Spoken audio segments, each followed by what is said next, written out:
Hello and welcome to Sylvanimous Designs. You might have seen my unboxing and review of the Happy Dotting Company tool sets last year.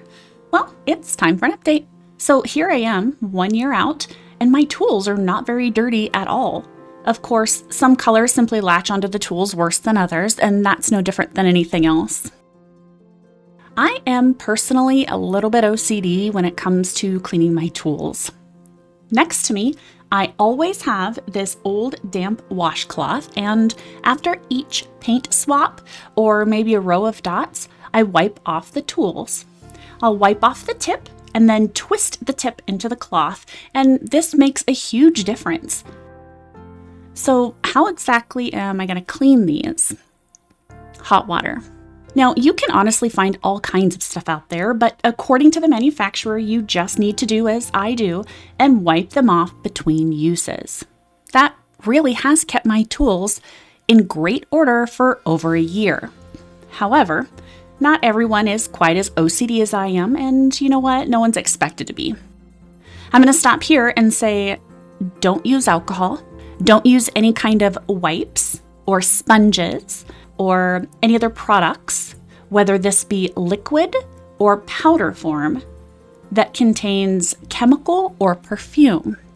Now, this does include even dish soap. I know that there's a lot of people out there right now just rolling your eyes, but honestly, don't.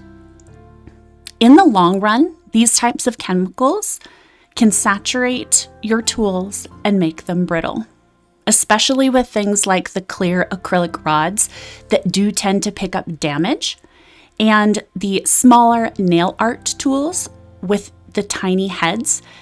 Soaking them in alcohol or using any other harsh chemical on these can literally make the tips fall out.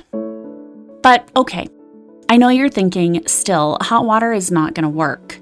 Well, if you have a strong buildup on your tools, you are going to need elbow grease, you are going to need time, and you are going to need repetition. But I'll show you how mine worked out. So while I've been yakking to you over here, you've been watching me put these tools into a Tupperware container of boiled water. Oops. By the way, apparently the Tupperware container that I picked up has a hole in it somewhere, and it was leaking all over my desk. So I had to clean that up real quick, and then I put that bowl of hot water into another Tupperware bowl. So sorry about the distraction. Okay, but anyways, so the water itself was initially boiled, but the water is no longer actually at boiling temperature, but it's still really nice and hot because you do need it hot for the long soak. Initially, these tools were left in 3 minutes, and at that point I used a rag to wipe off the worst ones, and then I put them back in the water and let them soak another 5 minutes and repeated the process at that point. One thing that I am going to mention that may make a difference here is that I use water-based acrylics, and I do add glass medium to my paint a lot. If you're familiar with this product, when it's added to your paint, it allows the paint to better adhere to smooth surfaces. And if I paint on a surface like glass, let me tell you, if I don't make corrections before the paint is dry, that paint is not coming off. That's the point. So I'll be honest, I was really worried that some of the paint that was on these wasn't going to budge because of the medium.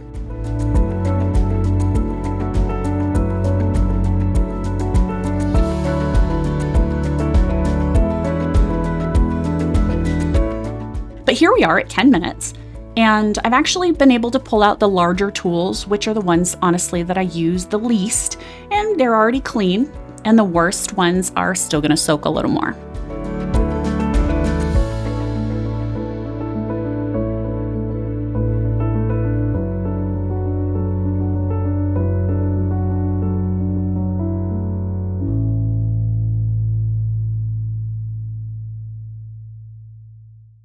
By the 20-minute mark, I have a few tools that need a little elbow grease. I've used my fingernail, as you can see here, to scrape them, but otherwise they're looking really good.